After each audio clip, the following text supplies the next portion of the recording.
À l'approche des élections municipales 2026, nous sommes allés à la rencontre de celles et ceux qui s'engagent pour leur commune.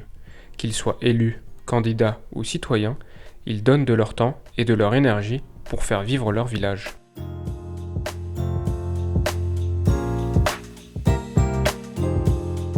Vous écoutez Le Prix de l'Engagement, épisode 2, le collectif Avant tout, par Ayane Efissi et Jean-David Tessier.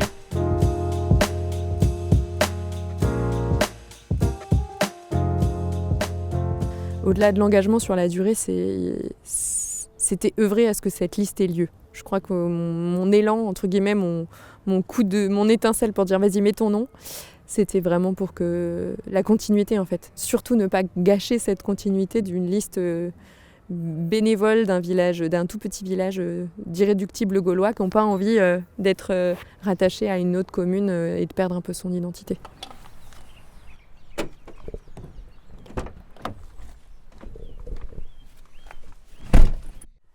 Du coup, le GPS, il donne combien de temps depuis Grenoble ? Là, il met 25 minutes. Ça va. Ouais, on n'est pas très loin. Hein. Ouais, ça va de ouf.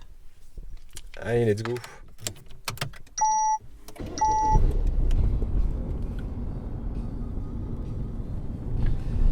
Ah tiens, Provésie, on y est. Le hameau du Moulard. Où ça ? Bah juste là. Ah ouais. Ah bah regarde, ouais, 2 minutes.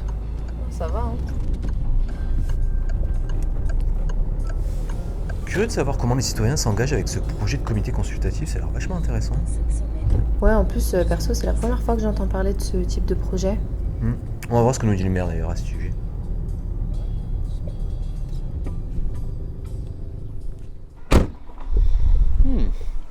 Sympa la vue, la mairie et l'église qui donnent directement sur le Mont Néron, agréable. J'avoue, en plus, regarde, j'ai un DAF, il y a l'école là, donc les enfants, ils doivent être contents de voir ça tous les matins.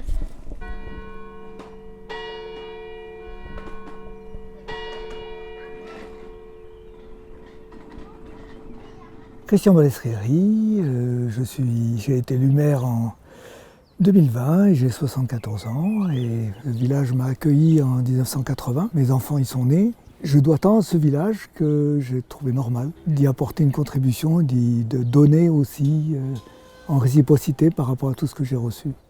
Je ne me représente pas parce que ma femme l'a demandé. Elle m'a encouragé à m'engager au départ, mais elle m'a demandé à ce qu'on prenne plus de temps au niveau familial, parce qu'en fait, elle ne me voyait plus à la maison. Vous avez mis en place un comité consultatif des habitants après votre élection en 2020. Quels étaient les objectifs ? On a essayé de mettre en place ce CCDH. C'est un petit peu à l'exemple des conseils des sages, qui sont portés par une association, une fédération des conseils. Et on s'en est fortement inspiré.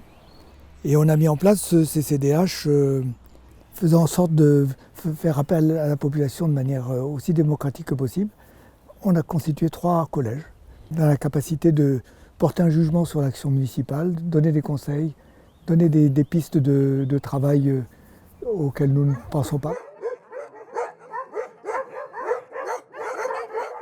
Mais elle habite où, Véronique ? À 5 minutes de la mairie en voiture. Ah ouais, mais c'est vraiment éparpillé comme village en fait. Ouais. Mais d'ailleurs, tu sais combien il y a d'habitants ou pas ? Alors attends, je vérifie. 522 d'après les chiffres. Ok. Je sais pas pourquoi je m'attendais à plus. Ouais, moi aussi. Tu crois qu'ils vont être aussi positifs que le maire, vu que ce sont les 2 référents du CCDH ? Bah, je sais pas trop, à voir. Mais leur point de vue est intéressant. Je pense qu'ils vont faire un contre-discours, quelque chose comme ça. Ouais, c'est possible. Eh ben moi, je m'appelle Véronique et j'habite à Pontmarais depuis 1989. Et il se trouve que j'ai été élue municipale dans le mandat 2001-2008. Fabrice, j'habite depuis 18 ans dans le village avec ma petite famille. Le maire d'ailleurs nous a parlé du CCDH sur le modèle du Conseil des sages. Est-ce que vous partagez cette vision ? Sur les mots, il pouvait y avoir de la confusion possible. Un conseil, c'est clair. Il est là pour conseiller, il n'est pas là pour diriger. Il est nécessairement positionné en dehors du pouvoir municipal. Quand on parle de comité, On est plus sur quelque chose qui est de l'ordre de la représentation.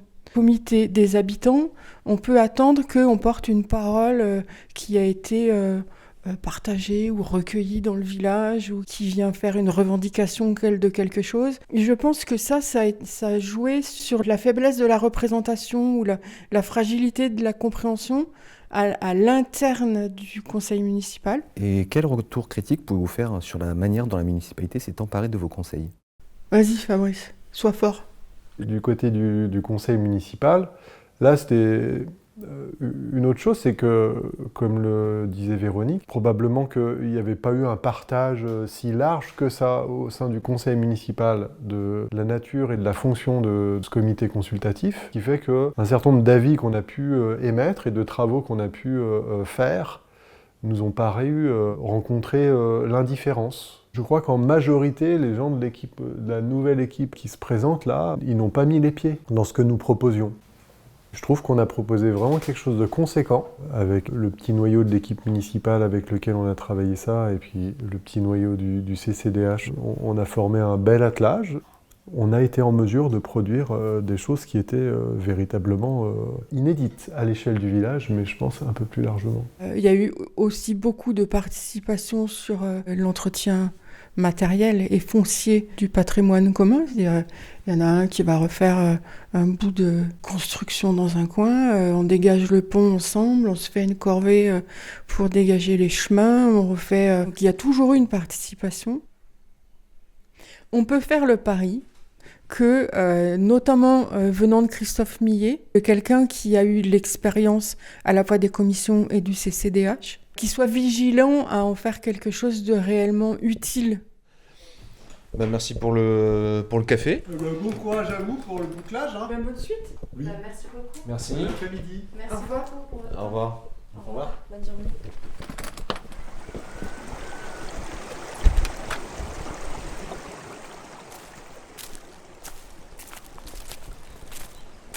C'est fou quand même, on est en plein centre du village depuis tout à l'heure et je vois pas un chat, pas de commerce. Ouais, pour le coup, je m'attendais vraiment à avoir plus de monde que ça. Je suis assez surprise. Eh bien, Nicolas Jalot, 57 ans, j'étais maître d'œuvre d'exécution dans le bâtiment. J'ai pris ma retraite pour me consacrer pleinement à ma future fonction de maire de la commune de Proveysieux. Au final, toute cette action du CCDH a-t-elle renforcé l'engagement politique des habitants, à votre avis ? Oui, d'une certaine façon, en ce sens qu'aujourd'hui, sur les 16 membres de l'équipe qui se présentent, 13 d'entre nous n'étaient pas dans le circuit. Voilà, ce sont 13 personnes qui se sont motivées pour participer à la vie du village à travers la mairie. L'un de vos futurs conseillers municipaux nous a dit vouloir continuer les CCDH. Allez-vous poursuivre dans cette voie ? Oui, nous allons poursuivre dans cette direction-là, à la fois parce que ça permet d'associer les habitants à la vie du village, à la vie de la municipalité, et puis ça permet également pour les élus d'avoir une remontée d'informations sur les attentes que les uns et les autres peuvent avoir, sur leur ressenti de telle ou telle mesure, de telle ou telle décision.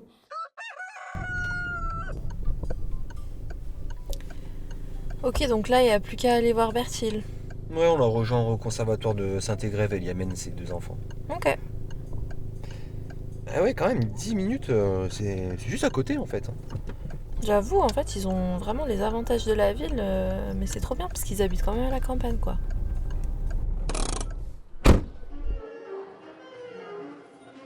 Je m'appelle Bertile Lecomte, j'ai 35 ans et j'habite à Proveysieux depuis 3 ans, anciennement à Grenoble. Et arrivée en famille à Proveysieux avec des enfants tout petits, il y a 3 ans. On a appris qu'il y avait eu des difficultés à compléter la liste pour atteindre la parité. Est-ce que vous avez été contacté pour ça et si oui, quand ?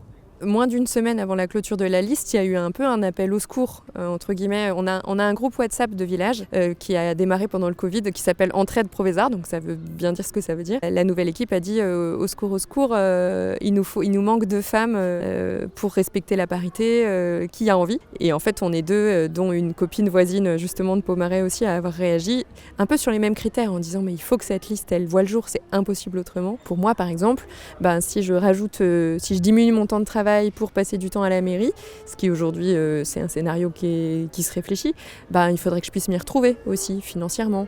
Puis les réunions du soir, à quoi je renonce en termes de temps en famille, de temps associatif ailleurs. Donc tout ça, faut peser les pour et les contre, et qu'aujourd'hui c'est un vrai enjeu pour moi. Je peux pas tout faire, donc il faut faire des choix, et qu'aujourd'hui j'ai déjà un engagement dans le village au travers de l'association de parents d'élèves. Je suis maman de 3 enfants. Il y a tout ça aussi sur ce que j'appelle moi la bande passante de la maman, quoi. Et il faut que j'arrive à tout mettre sur ma bande passante. Quand avez-vous pris connaissance du travail du comité consultatif ?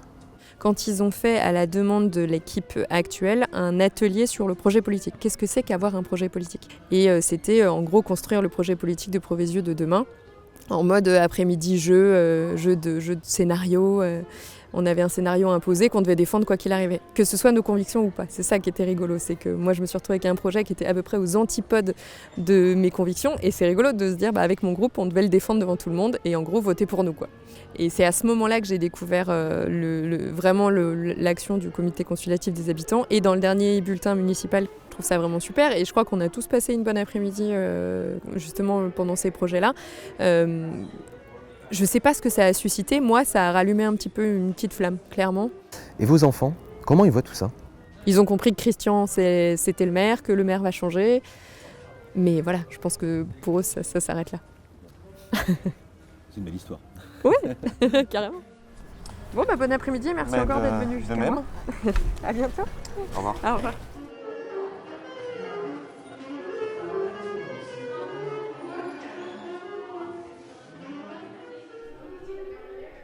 Coucou Jean-Dave, petit message vocal pour te dire que j'ai regardé les résultats des élections municipales ce matin, et Nicolas Jalot et son équipe ont été élus avec un taux de participation de 70%.